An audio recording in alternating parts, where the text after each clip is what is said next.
Channel truly twisted. I hope आप सब अच्छे होंगे। मैं एकदम मस्त हूँ और मैं आ गई हूँ आप सबके साथ वापस से एक मजेदार सा वीडियो लेकर। ये मजेदार वीडियो है या नहीं पता नहीं, लेकिन इन्फॉर्मेटिव जरूर से है। एंड वैसे थैंक यू एवरीवन इतना सारा सपोर्ट देने के लिए मेरे प्रीवियस वीडियोस के लिए। मुझे बहुत अच्छा लगा, आप सबको मेरे वीडियोस पसंद आ रहे हैं। बस ऐसे ही हमें सपोर्ट करते रहे। और वैसे आज मैं वीडियो लेके आई हूँ मेजर गौरव आर्या सर का on demand of my viewers. So ये वीडियो है डिफेंसिव एंड ऑफेंसिव चैनल का, जो मेजर गौरव आर्या सर का ओरिजिनल अपना चैनल है। एंड ये वीडियो का टाइटल कुछ ऐसा है, major Gaurav Arya explains cancellation of New Zealand trip to Pakistan and problems.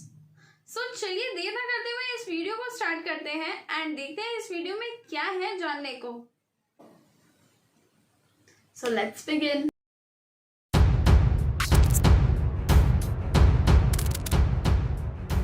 ठोकर दबा के रोज ठोक रहे हैं, रोज मार रहे हैं, और तुम्हारी नंबर 1 जो सो कॉल्ड आर्मी है और सो कॉल्ड नंबर 1 एजेंसी है कख नहीं कर पा रही। तालिबान ने बोल दिया वल्लाह हबीबी हमको नहीं आती भीख मांगना, हम जो लेती गोली दिखा के लेती, हमें नहीं भीख मांगने के लिए इमरान खान नियाजी को बुलाओ।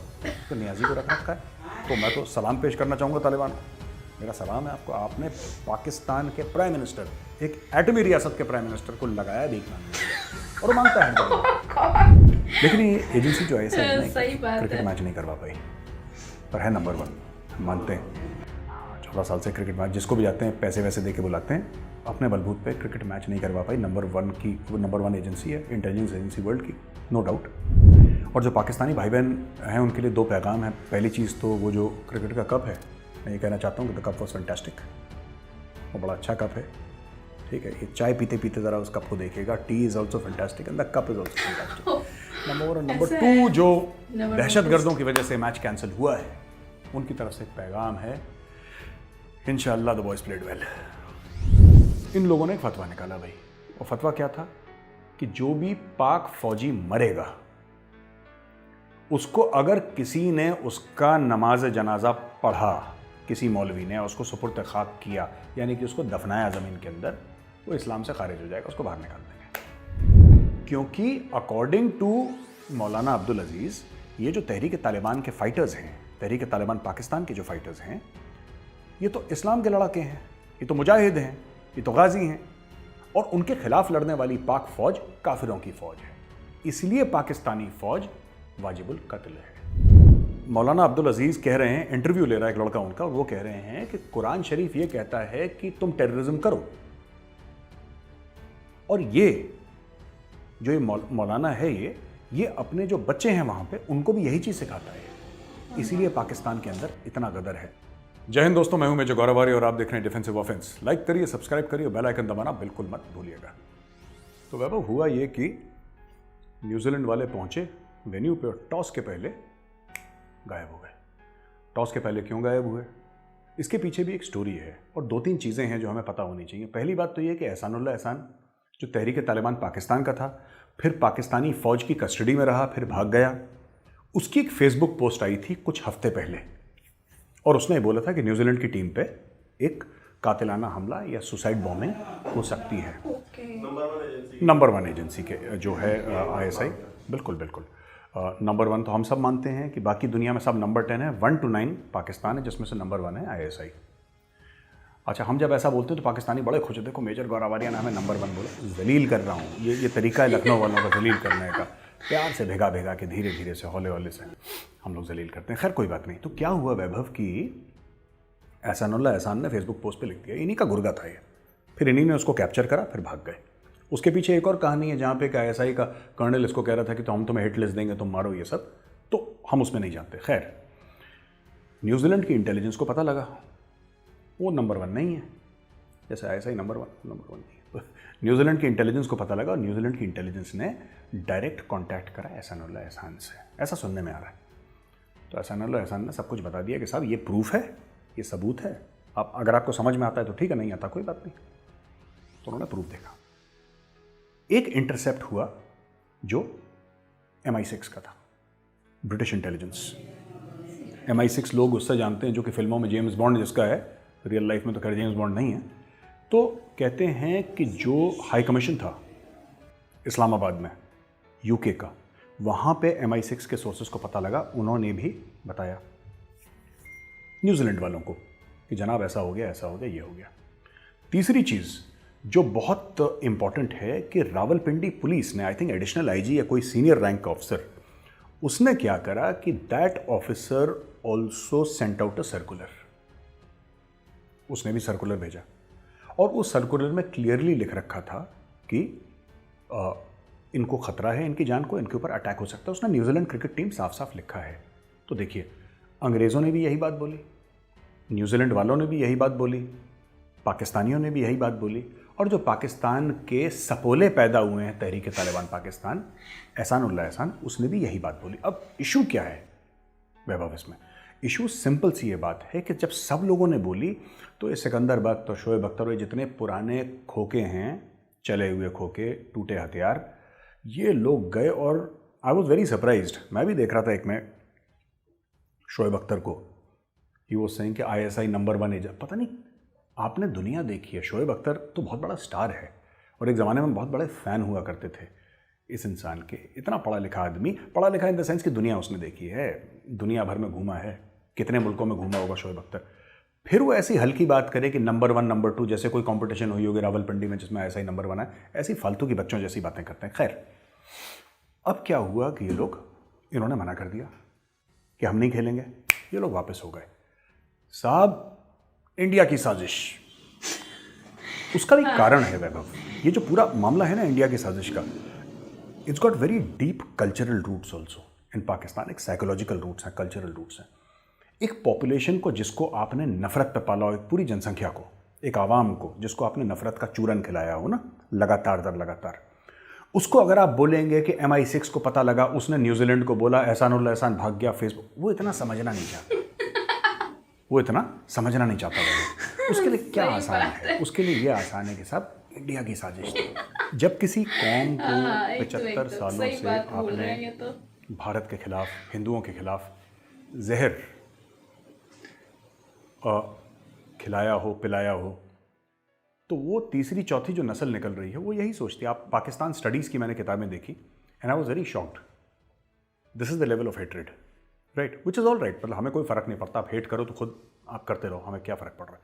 लेकिन समझने वाली बात यह है कि पाकिस्तानी कौम को आपको ज़्यादा समझाना नहीं पड़ता, इनके ऊपर क्यों मार्शल लॉ एडमिनिस्ट्रेटर जर्नल जो है इनके ऊपर क्यों मसलत हो जाते हैं, क्यों इतने सक्सेसफुल होता है। 4 कू हुए पाकिस्तान में ब्लडलेस, एक बूंद खून नहीं गिरा किसी का, वो आंखें दिखाते हैं दब। क्यों?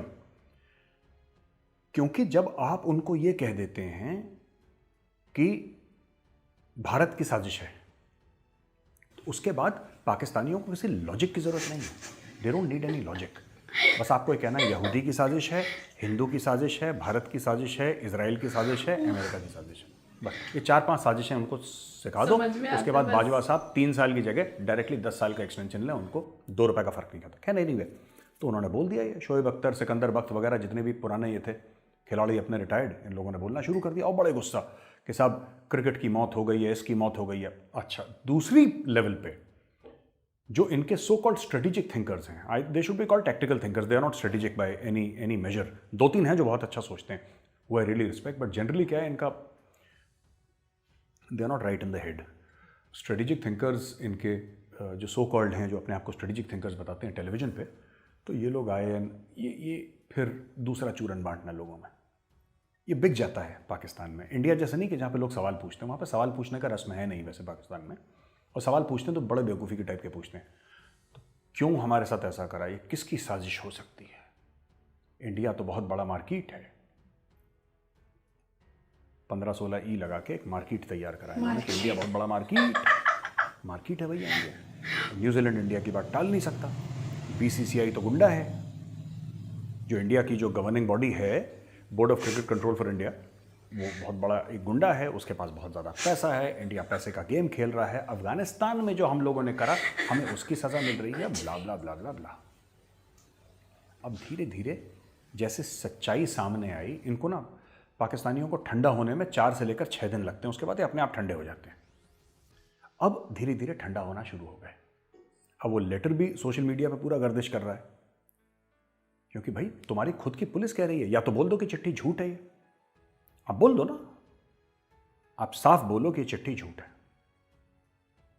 अब नहीं, अब इसके रिजल्ट में क्या हुआ कि पाकिस्तानी बड़े मायूस हो गए। सही सी बात है, हमारे साथ होता, श्रीलंका में होता, इंग्लैंड में होता, कोई भी मायूस होता। क्रिकेट टीम स्टेडियम से चली गई, this is a bad thing, should not happen to anybody. But जिस तरीके से पाकिस्तान ने रिएक्ट करा, ये दिखाता है कि वो मुल्क मैच्योर नहीं है। That country is not mature. और ये बड़ा कहते हैं हम बड़ी जज्बाती कौम हैं, ये पाकिस्तानी खुद के लिए कहते हैं। तो मैं आज कहना चाहता हूँ मेरे पाकिस्तानी भाई बहन को, बेवकूफ़ होते हैं जज्बाती। मुल्क जो हैं वो जज्बात से नहीं चलते, वो अकल से चलते हैं, इल्म से चलते हैं, शऊर से चलते हैं। कोई भी मुल्क जो है जज्बात से चलता है। तो ये कोई तमगा नहीं है जो आप अपनी छाती में पहन लेंगे हम बड़ी जज्बाती। ये बेवकूफ़ लोग होते हैं जज्बाती। They are stupid people, they are foolish people. तो पता नहीं पाकिस्तानी अपने आप को हम थोड़े से जज्बाती हैं। क्यों जज्बाती हैं भाई? पढ़े लिखे बनो, एक मेंटल कैलिबर। दूसरी चीज़, एक और चीज़ मैं कहना चाहता हूँ before I move ahead Vaibhav with your permission. क्योंकि इनके यहाँ ISPR है पाकिस्तान में, क्योंकि इनके यहाँ ISI है, क्योंकि इनके स्टूडियोज़ के नीचे काली वीगो की वैन्स खड़ी रहती हैं, इनको लगता है कि भारत में भी ऐसे ही होता होगा। सो जो भी इंडियन मीडिया कहता है, इनको लगता है कि भारत कह रहा है। क्योंकि अब्बू कौन है इनका? चाइना में भी तो यही है कि जो ग्लोबल टाइम्स कह रहा है इसका मतलब चाइनीज़ कम्युनिस्ट पार्टी कह रही है, चाइनीज़ गवर्नमेंट कह रही है। यही तो बात है। तो यही चीज़ वो लोग समझते हैं। इंडिया में ऐसा नहीं है। इंडिया में जिस एंकर को जो बोलना है बोलेगा, सरकार का सपोर्ट करे, सरकार के खिलाफ जाए। आप देखिए, छोटी सी बात, न्यूजीलैंड की क्रिकेट टीम स्टेडियम से वापस चली जाती है वैभव। ठीक हो गया, न्यूजीलैंड की क्रिकेट टीम स्टेडियम से वापस चली जाती है। अब आप सोचो, इमरान खान कॉल कर रहा है न्यूजीलैंड के प्राइम मिनिस्टर को। पूरे लोग पागल हैं, शेख रशीद, दस्ताने वाले हाथ, पता नहीं क्या क्या, वो अजीब व गरीब आदमी, उसकी तो ज़बान समझ में नहीं आती शेख रशीद की। और शाह महमूद कुरैशी साहब हैं, वो अलग बयान दे रहे हैं, अलग लोग बयान दे रहे हैं। ठीक है, इंडिया ने 370-35 से हटाया। आपने कभी नरेंद्र मोदी जी का इंटरव्यू देखा? अमित शाह का इंटरव्यू देखा इस मामले में? ठीक है, अगर किसी ने बुलाया, किसी ने पूछा, खुद बुला के इंटरव्यू कभी नहीं दिया, चुप। किसी भी मैच्योर मुल्क की, राइट, किसी भी संजीदा मुल्क की, एक संजीदा कौम की पॉलिसी होनी चाहिए, आप कम बोलिए। इनको प्रॉब्लम है पाकिस्तान में कि जो इक़्तिदार में आता है, जो एक कुर्सी पे बैठता है, उसको वर्बल डायरिया शुरू हो जाता है, वो रुकने का नाम नहीं लेता। There should be some sort of dependol for this also, not only for that also. इनका इमरान खान लगातार, अच्छा न्यूजीलैंड के पूरे वाक़ये में लगातार ये लोग बोल रहे हैं, लगातार कुछ ना कुछ इनका बक चल रही है। अब कल का बयान क्या है इमरान खान का? कल का बयान ये है कि साहब जो बाइडन, माइंडसेट देखिए, I think the world is being unduly critical of जो बाइडन। उन्होंने अफगानिस्तान के लिए जो करा अच्छा करा है। इमरान खान नियाजी ऑन रिकॉर्ड ये कह रहा है, वो इमरान खान नियाजी जो 15 अगस्त से गालियां दे रहा था जो बाइडन को। 15 अगस्त से जो इमरान खान नियाजी जो बाइडन को गालियां दे रहा था, आज वही इमरान खान नियाजी ये कह रहा है कि जो बाइडन ने ठीक बोला। अब ये यू टर्न क्यों हुआ? यू टर्न का तो मास्टर है इमरान खान, लेकिन ये यू टर्न क्यों हुआ? ये यू टर्न इसलिए हुआ क्योंकि चाइना पैसे देगा नहीं। अमेरिका बहादुर से आपको पैसे चाहिए। जो आप सोच रहे थे कि अफगानिस्तान में पैसे, क्योंकि देखिए, अगर आप अफगानिस्तान को हटा दीजिए इक्वेशन से वैभव, 2 मिनट के लिए आप मानिए कि अफगानिस्तान कोई मुल्क है नहीं। पाकिस्तान को कौन पूछ रहा है, कौन जा रहा है पाकिस्तान? पाकिस्तान बनाता क्या है? पाकिस्तान जो टोटल खा रहा है अभी तक अपनी जियो स्ट्रेटेजिक लोकेशन के लिए खा रहा है, और अब लोग उससे भी उब गए, अब जितने भी ड्रोन स्ट्राइक्स हो रही हैं वो गल्फ से उड़ के आ रहे हैं। They are asking India for whether you can give them bases. अब इंडिया में बहस होगी, पार्लियामेंट में सबको ऑन बोर्ड लिया जाएगा, देना है नहीं देना, then America will be conveyed India's decision. लेकिन यहाँ पे झूठ नहीं होगा। सर ये भी कहना कि चाइना जो है वो मिलिट्री एड देता है या फाइनेंशियल पैकेज दे देगा कोई छोटा मोटा, मुल्क चलाने के लिए जो इमदाद चाहिए होती है वो कोई मुल्क नहीं देता, वो इंस्टीट्यूशन देते हैं वैभव, और इंस्टीट्यूशन सारे वेस्ट में। वैभव, उसके अलावा मैं तो कह रहा हूँ, आप बिल्कुल ठीक कह रहे हैं। देखो, what you are saying is technically correct, but I would like to add something. अगर हम IMF की बात करें, हम एशियन डेवलपमेंट बैंक की बात करें, हम वर्ल्ड बैंक की बात करें, हम और दीगर इदारों की बात करें, तो वो तो सब गोरों के पास हैं, वेस्ट में है। चाइना के पास तो कुछ है नहीं, ना चाइना से कोई पूछ रहा, ना चाइना से कोई मांग रहा। चाइना, अगर मैं कहता हूँ कि 30 बिलियन नहीं भी चाहिए, 25 बिलियन नहीं चाहिए, 25 अरब नहीं चाहिए, मैं कह रहा हूँ 10 अरब चाहिए, 10 अरब चाहिए अफगानिस्तान चलाने के लिए। बहुत छोटा बजट है, 10 अरब, मैं कहता हूं 10 अरब मान लो, इनको क्या लगता है चाइना देगा 10 अरब?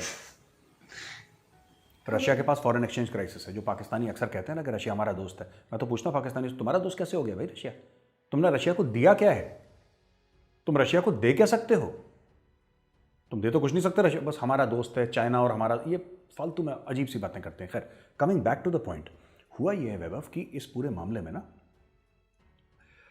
अफगानिस्तान के मामले में जो हम कह रहे हैं ना कि चीन पैसे नहीं देता, चीन इमदाद नहीं देता, चीन ग्रांट नहीं देता, देखिए चीन सिंपल सी बात करेगा, तुम्हें पैसे चाहिए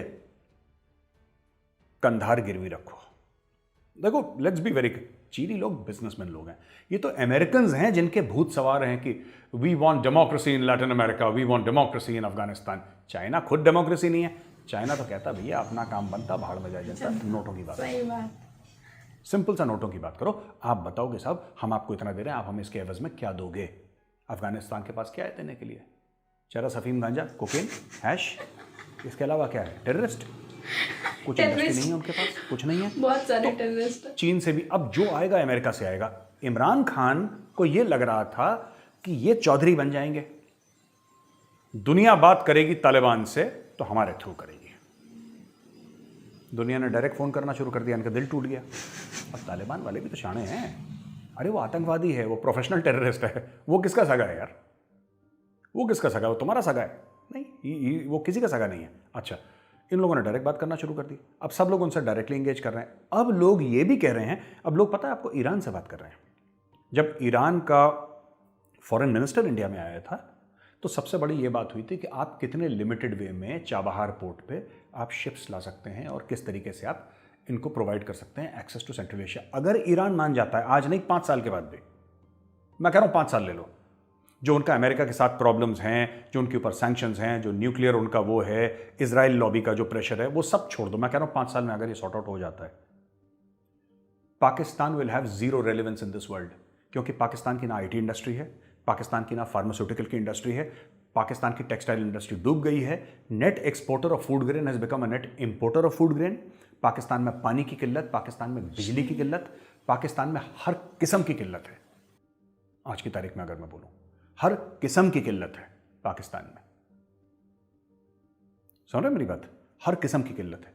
तो कहने की बात यह है कि शॉर्ट एंड स्वीट में आपको बात बताता हूं, अगर Iran is the dark horse, अगर ईरान बीच में आ जाता है इस पूरे मामले में और ईरान ऑन बोर्ड आ जाता है, आज नहीं 5 साल के बाद, पाकिस्तान को कोई नहीं पूछेगा, क्योंकि पाकिस्तान ने जो $33 अरब अमेरिका से लिए थे, किस लिए लिए थे भाई? कोalition रिलीफ फंड से जो पैसा आया था, किस बात के लिए आया था? शुरू में जब पाकिस्तान की जबान पे ये खून लगाया था, जिसकी वजह से पूरी एक कौम पिराना नुमा बन गई थी, ये कहां से आया है पैसा? अमेरिका से आया, सारा का सारा पैसा अमेरिका से आया। अब चाइना को भी आइडिया आ गया कि वाखान कॉरिडोर यूज करेंगे, तालिबान से हेलो हाय बोलो, पाकिस्तान का लिमिटेड यूज करो, हमारा कंटेनर ऐसे जाएंगे, हमारा सामान ऐसे जाएगा, ईरान के थ्रू, ईरान के साथ 400 बिलियन का उनका डील है, ऐसे टक टक घूम के सीधा चाबहार पोर्ट से आउट। इंडिया माना थोड़ा ना करेगा कि चाबहार पोर्ट मत यूज करो, करो दबा के यूज करो, पोर्ट बनाया इसलिए कि लोग यूज करें, चाइना यूज करो, हमें क्या दिक्कत है? Pakistan does not make anything, Pakistan does not produce anything. Pakistan में एक एंटाइटल्ड एलीट है जो अमेरिका को गालियां देती है टेलीविजन पे, और सबके बच्चे पढ़ते अमेरिका में, घर इनके अमेरिका में, बच्चों की जो पासपोर्ट है वो अमेरिकन है। ये चाइना के साथ ऐसा नहीं कर सकते। अगर ये चाइना से पैसा लेते हैं तो चाइना पहले तो गुर्दा कलेजी गिरवी रख लेता है, और दूसरी चीज, इनके बच्चे अगर चाइना में रहते, बाय द वे, जो कि नहीं रहते, अगर अमेरिका की जगह चाइना में रहते और अगर ये पाकिस्तान में बैठे चाइना को गाली देते, इनके बच्चों को जेल में डाल देता। चाइना को क्या फर्क पड़ रहा है? चाइना इनके बच्चों को जेल में डाल देता। तो कोई चाइना नहीं जाएगा। टेलीविजन पे चाइना बहुत अच्छा है, चाइना भाई है, समुंदर से गहरी, शहद से मीठी, हिमालय से ऊंची, ये सब बकवास टेलीविजन के लिए है, राइट? दिल में इनके अमेरिका धड़कता है, और इनको पता है कि अमेरिका इतना अलाउ करेगा कि टीवी पे हमें गाली दे दो, हमें कोई फर्क नहीं पड़ता, डेमोक्रेसी है यार।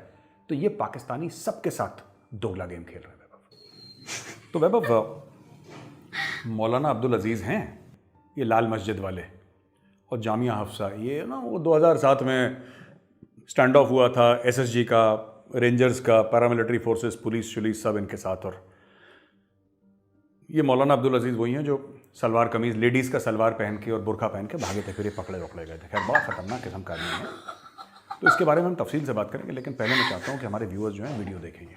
दिखाता हूँ, फ़ोन करो काल गैरेज में लाखों बदकारी के अड्डे हैं, वहाँ आप लोग क्यों नहीं जाते? क्या मैं तुम्हें क्या जवाब दोगे? ये बच्चियाँ नजर आती हैं आप लोगों को? इस नौकरियों से नौकरी छोड़ो, इसको अल्लाह और अच्छी नौकरियाँ देगा। इस नौकरियों पर तो लानत भेजो इसको। यहाँ तुम्हें आपको ये बच्चियाँ नजर आती हैं। ये तो तालिबान आएंगे, पाकिस्तान के तालिबान भी आपका हशर कर देंगे इंशाल्लाह। हाथ को लगाओगा।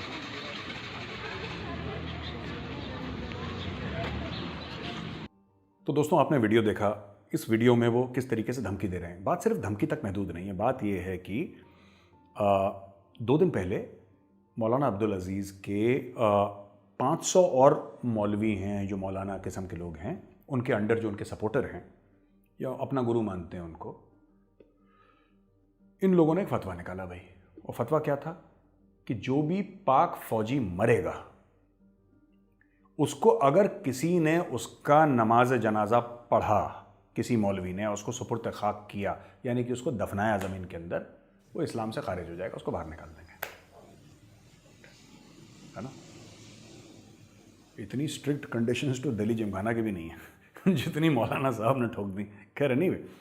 तो अब यार ये इशू हो गया कि इसमें ना कि हम इसको निकाल देंगे। क्यों निकाल देंगे? क्योंकि अकॉर्डिंग टू मौलाना अब्दुल अजीज़, ये जो तहरीक तालिबान के फ़ाइटर्स हैं, तहरीक तालिबान पाकिस्तान के जो फ़ाइटर्स हैं, ये तो इस्लाम के लड़ाके हैं, ये तो मुजाहिद हैं, ये तो गाजी हैं, और उनके खिलाफ लड़ने वाली पाक फ़ौज काफिरों की फ़ौज है। इसलिए पाकिस्तानी फ़ौज वाजिबुल कत्ल है। वो तो साफ कहते हैं कि हमारा पाकिस्तान का जो आईन है, कॉन्स्टिट्यूशन ऑफ पाकिस्तान, पाकिस्तान का संविधान, उसका आईन उसको कहता है कि मैं मानता नहीं इसको। I do not believe in the Constitution of Pakistan. I do not believe in any constitution written by a human hand.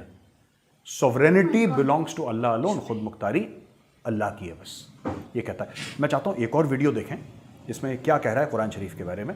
ये बहुत ज़रूरी है लोगों को जानना। कुरान तो खुद कहता है तो तुम टेररिस्ट बनो। अभी हमने सिर्फ झंडे लहराए अपने जामे हफ्सा पर, जिनको यहाँ उनके झंडा पसंद नहीं तो वो उनके निज़ाम को कैसे पसंद करें?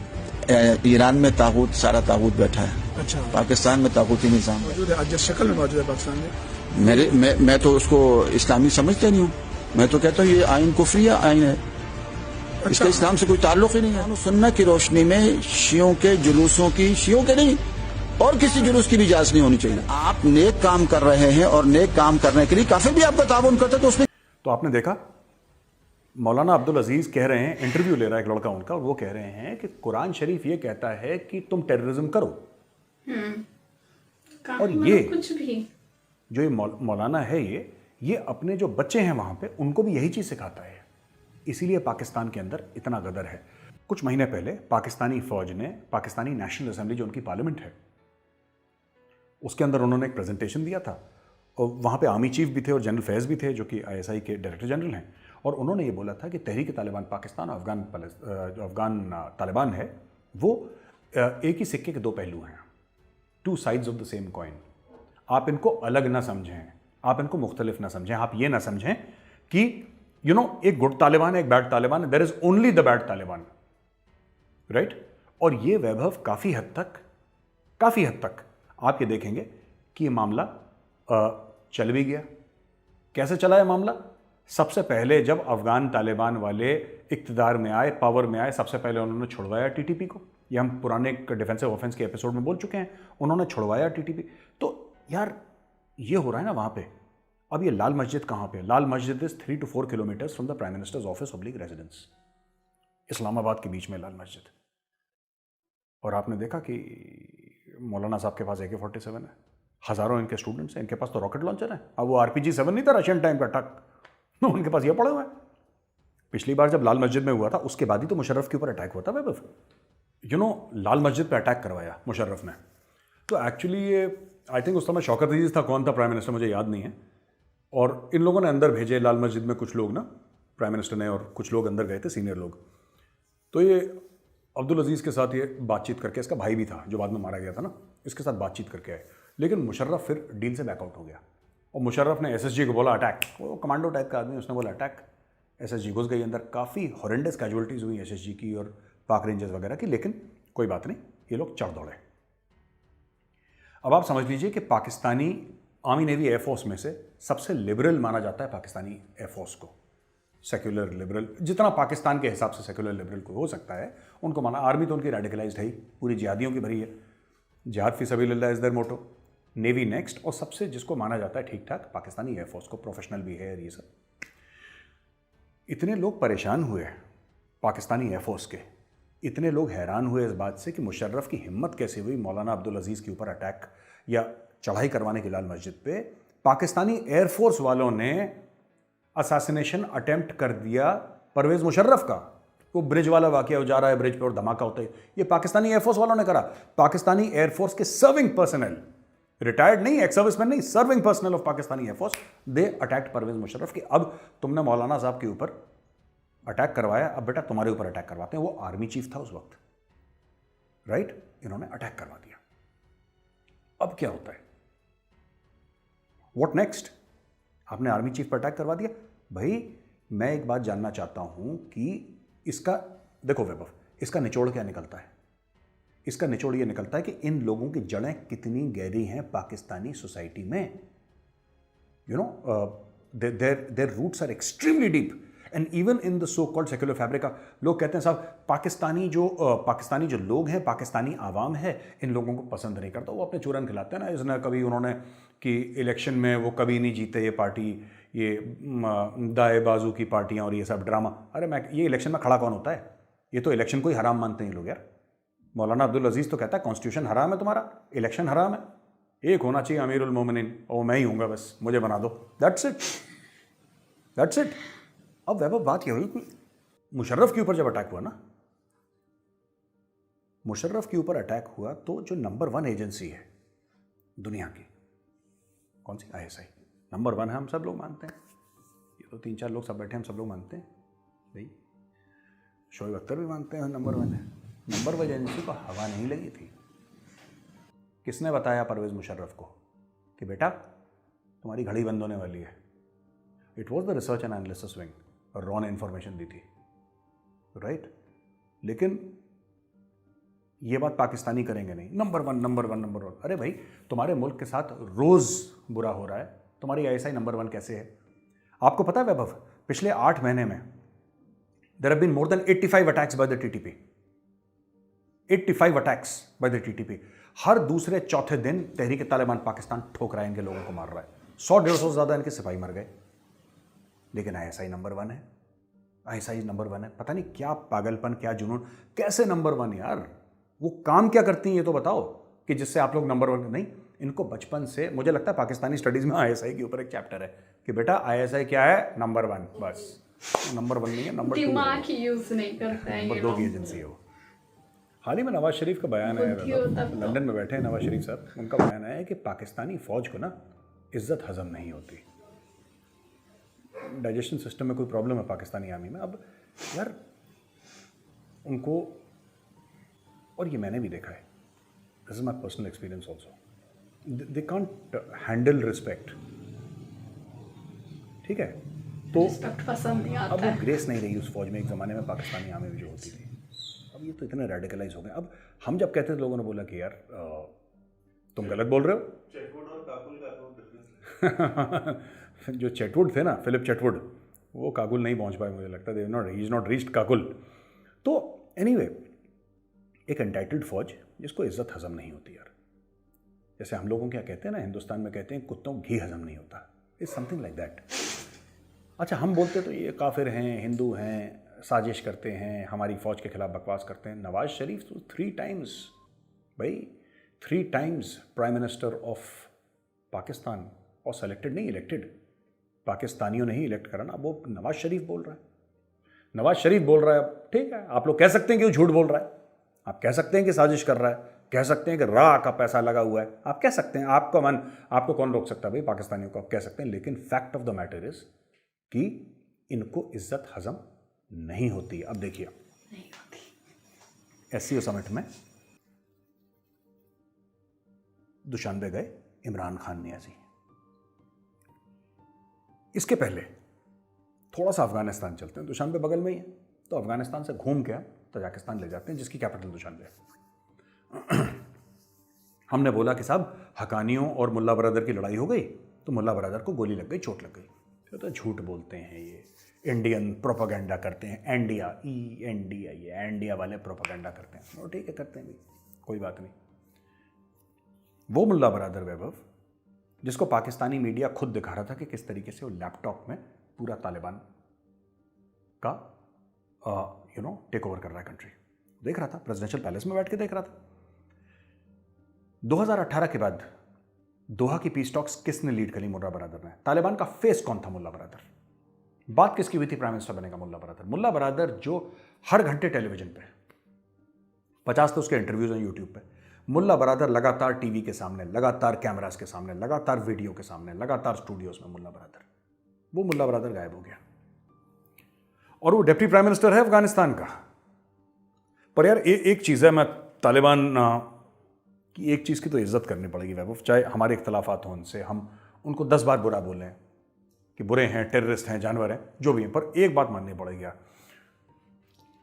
यार ऑल सेड एंड डन उन्होंने इमरान खान को रखा है भीख मांगने के लिए। ये बड़ी बात है। आपने एक एटमी मुल्क के वजीर आज़म को रख रखा है भीख मांगने, क्योंकि शौकत खानम से उसने शुरू करा था भीख मांगना, तो उसने वो कैपेबिलिटी डेवलप करी इमरान खान ने, वो सलाहियत डेवलप करी। एक दिन में नहीं आती। अगर आप और मैं चाहें हम लोग नहीं कर पाएंगे, हमें शर्म आएगी, हमें ये एहसास होगा कि यार ठीक है, हो सकता है हमारे पास इमरान खान नियाज़ी जितने पैसे न हों, लेकिन fact of the matter is कहीं ना कहीं हमको ये लगेगा कि नहीं यार अच्छा नहीं लगेगा, हमारे घर वाले क्या बोले। इस आदमी ने अपनी शर्म, अपनी गैरत मार के इसने भीख मांगना शुरू करा। फिर इसने पाकिस्तान तहरीक इंसाफ के लिए भीख मांगी, तो और थोड़ा सा बीए के बाद इसने एमए कर लिया, भीख में एमए करा इसने। फिर एमए के बाद इसने पीएचडी करी, जब इसने पाकिस्तान के लिए भीख पीएचडी भी, वाह वाह। अब ये डबल पीएचडी, अभी इंटरनेशनल भीख मांग रहा है। अब देखिए, ये तालिबान के लिए भीख मांग रहा है दुशानबे जाकर, ये तालिबान के लिए भीख मांग रहा है। He is begging for the Taliban कि इनको पैसा दे दो, इनका 70-80% जितना भी आता है, इनका बाहर एड से चलता है। अरे भाई ये बात बताओ, बड़ी बात समझ नहीं आती है। तालिबान के पास एक फॉरेन मिनिस्टर है ना, तालिबान के पास प्राइम मिनिस्टर है, दो डिप्टी प्राइम मिनिस्टर्स हैं, सब कुछ है। उसके बाद तालिबान को बोलो खुद के लिए भीख, पर तालिबान भीख नहीं मांगेगा। तालिबान ने बोल दिया वल्लाह हबीबी हमको नहीं आती भीख मांगना, हम जो लेती गोली दिखा के लेती, हमें नहीं भीख मांगने के लिए इमरान खान नियाज़ी को बुलाओ। तो नियाज़ी को रख रखा है। तो मैं तो सलाम पेश करना चाहूँगा तालिबान को, मेरा सलाम है आपको। आपने पाकिस्तान के प्राइम मिनिस्टर, एक एटमी रियासत के प्राइम मिनिस्टर को लगाया भीख मांगने के लिए अपने लिए, और वो मांगता है हर जगह जाके।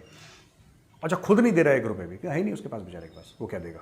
सबको कहता है तुम तालिबान रिकॉग्नाइज कर लो, खुद रिकॉग्नाइज नहीं कर रहा वो तालिबान को, बाकी सबको कह रहा है ये कर लो, वो कर लो, ऐसा कर लो, वैसा कर लो। अच्छा, रशिया भी ये कह रहा है कि we will work with Taliban. Work with Taliban, तो even India will work with Taliban. भाई अगर इंडिया को एड पहुंचानी है तो you have to work with Taliban ना, आपको तालिबान के साथ ही तो काम करना पड़ेगा। लेकिन nobody saying we will recognise Taliban, recognise word कोई यूज नहीं कर रहा, people are waiting and watching. ठीक है, तो इन्होंने धमकी भी दे दी कि साहब दोबारा 9/11 हो सकता है। तो बड़बोले लोग हैं ना, फालतू की बातें करते हैं लोग, इमेच्योर। वो सस्ता तेरे नाम, क्या नाम, मोहिद यूसुफ, जिसको रख रखा है इन लोगों ने, अमेरिकन सिटीजन है नहीं, मुझे नहीं पता, लेकिन उसको वो भी बीच बीच में कुछ तुर्रे छोड़ता रहता है, शगुफे छोड़ता रहता है वो। तो सब ये सर्कस चल रहा है वहाँ पे। तो वैभव, दुशानबे में एक पाकिस्तानी बिजनेसमैन था जिसने घेर लिया इमरान खान को। भरी महफिल में उसने इमरान खान, मैं कहना नहीं चाहता, पैंट उतार दी वर्ड यूज नहीं करना चाहता, लेकिन लगभग उसने वही कर दिया। सलवार पहनता है, सलवार उसने खोल दी इमरान खान की, ये बोल के कि इतने जालिम न बनो, कुछ तो मुरव्वत सीखो। इतने जालिम न बनो, कुछ तो मुरव्वत सीखो। मरते हैं तुम पे तो क्या मार ही डालोगे। साहब के लिए एक शेर है, इतने जालिम ना बनो। आप तो अब एक कैदी हो गए, जब कंटेनर पे थे तो जबरदस्त थे, तो अब तो पता नहीं किन के चक्करों में आप आ गए। तो कहता है कि इतने जालिम ना बनो, कुछ तो मुरव्वत सीखो। तो उनसे इस वक्त बिजनेस की बातें करें, शेर व शायरी बात भी होगी इंशाल्लाह। अब देखिए कितनी खूबसूरत बात है, उसने पोएट्री में कह दी कि यार ठीक है तुम्हारे फैन है तो क्या तुम जान ले लोगे क्या हमारी, इसने पाकिस्तानी कौम की जान ले रखी है। मैं पहले एक बार मैंने बोला था ना डिफेंसिव ऑफेंस में, तो बहुत उसमें कमेंट्स 2-3 पाकिस्तानी भी थे जो बीच में आए, और मुझे फ़ोन भी आए 1-2 लोगों के पाकिस्तान से कि मेजर साहब आप तो ये चाहते ही हैं कि हम कश्मीर का मसला ना उठाएं, ठीक है। अरे भाई, आप जी भर के दिन रात कश्मीर कश्मीर करो, हमें तो फ़ायदा है, लेकिन पाकिस्तानियों ने चुना इमरान खान को, या सेलेक्टरों ने चुना इमरान खान को पाकिस्तान का प्राइम मिनिस्टर बनने के लिए, कश्मीर का सफ़ीर नहीं, है ना। कश्मीर का सफ़ीर नहीं, तालिबान का सफ़ीर नहीं। Your first job is to be the prime minister of Pakistan and you have not performed as the prime minister of Pakistan. आप आधा समय कश्मीर कश्मीर करते रहते हो, फिर आप तालिबान के लिए भीख मांग। आप अपना काम करो ना यार, वो अपना काम करता नहीं है, ठीक है। It's good for us, in the end it's good for us. तो बाबा वैसा है कि हर रोज़ 3, 4, 5, 6 पाकिस्तानी फौजी ठोके जा रहे हैं। अच्छा, अब तो हमारे कॉन्सुलेट्स भी नहीं है अफगानिस्तान में, जो 22, 23, 24, 25 पता नहीं कितने कितने इन्होंने खोल दिए थे पाकिस्तानियों ने हर गली मोहल्ले में। हमारा एम्बेसी भी नहीं है वहाँ पे। पाकिस्तान में हो नहीं सकता क्योंकि पाकिस्तान में तो ISI है, नंबर 1 एजेंसी है ना वर्ल्ड की, तो नंबर 1 है। कुलभूषण जाधव नहीं बोल पाते लोग, कुलभूषण जाधव, वो भी इनकी गिरफ्त में। तो भाई अटैक करवा कौन रहा है ये? और रोज़ रोज़ अटैक करवा रहा है, रोज़ रोज़ अटैक करवा रहा है। मौलाना अब्दुल अजीज़ तुम्हारे इस्लामाबाद के दिल में प्राइम मिनिस्टर हाउस के कुछ दूर बैठ के तुम्हारे स्टेट को चैलेंज कर रहा है, तुम कुछ नहीं कर पा रहे। करवा कौन रहा है ना। न्यूजीलैंड की जो पूरी सीरीज थी, न्यूजीलैंड चला गया, उसमें भी भारत की साजिश है ना। तो भाई देखो, हमें ब्लेम मत करना अगली बार TTP का अटैक हो, क्योंकि हम तो अब नहीं है वहाँ पे। क्योंकि आप लोग ये कहते थे ना कि अफगानिस्तान की ज़मीन का इस्तेमाल हो रहा है। अब भाई ने तजाकिस्तान को भी बिल्कुल इसने क्लीन चिट दे दी इमरान खान ने, कि पहले भारत के उसमें था, अच्छा बन गया, Tajikistan is become a good boy, ये गोली दे रहा वहाँ पे इमरान खान। तो ये मैं कहना चाहता हूँ पाकिस्तानी भाइयों बहनों कि जो तुम्हारे फौजियों को मार रहे हैं, उन्होंने अपनी मोडस ऑपरेंडाई चेंज करी है। पहले कह रहे हैं कि पहले हम आम लोगों को मारते थे, उससे क्या नाम और ख़राब होता है, रेपुटेशन हमारी ख़राब होती है, हम क्यों करें? पाकिस्तानी फौजियों को ठोको दबा के, रोज़ ठोक रहे हैं, रोज़ मार रहे हैं, और तुम्हारी नंबर 1 जो सो कॉल्ड आर्मी है और सो कॉल्ड नंबर 1 एजेंसी है, कख नहीं कर पा रही, ठीक है। लेकिन मैं एंड में ना ख़त्म करते एक चीज़ कहना चाहता हूँ। इमरान खान जाता है ना, झूठ बोल के आ जाता है और काम कुछ नहीं करता है। इसका जो USP है, इसका जो स्किल है, तो भीख मांगना, इसके अलावा कुछ कर नहीं सकता। ये गया था भाई उज़्बेकिस्तान, जहाँ पे इसने उज़्बेकिस्तान के प्राइम मिनिस्टर के सामने क्या बोला था कि I know more about Uzbekistan than you. वहाँ पे इसने बड़े ज़ोरों शोरों से करा था कि मैं ज़हीरुद्दीन मोहम्मद बाबर पे एक फिल्म बनाऊंगा। याद होगा आपको वैभव कि मैं बाबर के ऊपर फिल्म बनाऊंगा। मुझे लगता है पाकिस्तान के ऊपर फिल्म बन रही है पूरी, ठीक है। जो बड़े ये लोग भंगड़े वंगड़े डाल रहे थे ना काबुल में। खैर मैं ये पूछना चाहता हूँ इमरान खान साहब से, सर फिल्म बनी, कौन बाबर का रोल प्ले कर रहा है? आप प्ले कर रहे हैं, कौन प्ले कर रहा है, ज़रा बताइए। और अगर आप बाबर का रोल प्ले कर रहे हैं तो फिर इसमें जो आपके जनरल फैज़ हैं उनको आप कौन सा रोल देंगे इस फिल्म में? और इधर जो आपके जो आर्मी चीफ हैं जनरल बाजवा, आप उनको कौन सा रोल देंगे ये बताइए। ये इमरान खान इस्लामोफोबिया के लिए मैं TV चैनल बनाऊंगा, याद है, मैं एक रेलवे लाइन बनाऊंगा, ईरान से तुर्की घूमती हुई जाएगी पाकिस्तान, राइट। ये हर दूसरे दिन एक प्रोजेक्ट अनाउंस करता है बाहर जाके, और इसमें ये TV चैनल नहीं खोल पाया। इससे बढ़िया तो बॉलीवुड के प्रोड्यूसर बम्बई में बैठे हैं, फ़ोन उठा के फिल्म लॉन्च कर देते हैं। इसके पास 100 करोड़ रुपए नहीं है एक टॉप क्लास की फिल्म बनाने के लिए। पाकिस्तानी 100 करोड़ ले लो, इसके पास उतने पैसे नहीं है। वहाँ पे झूठ बोल के आ गया। अब ये पता नहीं ये वहाँ पे तजाकिस्तान में जाके क्या चूरन खिला के आया उन लोगों को, और ठीक है। इमरान खान इज़ हैंडसम यार, at the end of the day he is handsome and that counts. तो वैभव आप भी हैं, मैं भी हूँ यहाँ पे। हम लोग मानते हैं कि वर्ल्ड की नंबर 1 एजेंसी ISI है, और लेकिन ये एजेंसी जो ISI है ना, एक क्रिकेट मैच नहीं करवा पाई, पर है नंबर 1, हम मानते हैं। 14 साल से क्रिकेट मैच जिसको भी जाते हैं पैसे वैसे दे के बुलाते हैं, अपने बलबूत पे क्रिकेट मैच नहीं करवा पाई। नंबर 1 एजेंसी है, इंटेलिजेंस एजेंसी वर्ल्ड की, नो डाउट। और जो पाकिस्तानी भाई बहन हैं उनके लिए 2 पैगाम हैं। पहली चीज़ तो वो जो क्रिकेट का कप है, मैं ये कहना चाहता हूँ कि द कप वॉज फैंटास्टिक, वो बड़ा अच्छा कप है, ठीक है। ये चाय पीते पीते ज़रा उस कप को देखिएगा। T is also fantastic and the cup is also fantastic, number 1। Number 2, जो दहशतगर्दों की वजह से मैच कैंसिल हुआ है, उनकी तरफ से एक पैगाम है, इंशाअल्लाह द बॉयज़ प्लेड वेल।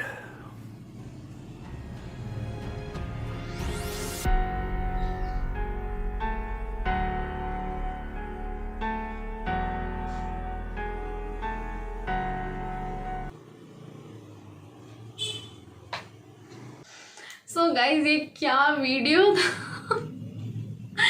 बहुत ही अच्छे तरीके से मेजर गौरवारिया सर ने इस वीडियो में हर एक चीज़ को प्रॉपर तरीके से बताया है। एंड जिस तरीके से उन्होंने बोला ISI नंबर 1 है आप सब भी एग्री करते ही होंगे, ISI नंबर 1 है, करेक्ट है, एकदम सही है। ओके अब बोल देने से तो हो नहीं जाता, बोलने में क्या ही जाता है, चल जाता है। और वैसे पाकिस्तान में एक्चुअली में बहुत सारी किल्लतें हैं, बहुत सारी प्रॉब्लम्स हैं। जैसे गौरव सर ने कहा ही, IT इंडस्ट्री नहीं है, फार्मास्यूटिकल इंडस्ट्री नहीं है, टेक्सटाइल इंडस्ट्री है लेकिन डूब गई है। पानी की प्रॉब्लम, बिजली की प्रॉब्लम, हर तरह से हर तरीके की प्रॉब्लम है। एंड इमरान खान ये सब चीज़ का कोई सल्यूशन निकाल नहीं रहे हैं। पता नहीं आगे क्या होने वाला है पाकिस्तानों का, भगवान भरोसे बैठे हैं। तो आई होप आप सबको ये वीडियो पसंद आया हो। एंड अगर आप सबको बैकग्राउंड में कोई नॉइजेस आया हो तो I am really sorry for that, background noise के लिए, क्योंकि इतना लंबा वीडियो है तो डिस्टर्बेंस थोड़ा बहुत हो ही जाता है। एंड अगर आप सबको ये वीडियो पसंद आया हो then please do like, share and subscribe to my channel and comment करना ना भूलें। मिलते हैं आप सबसे अगले वीडियो में। Till then take care and bye bye.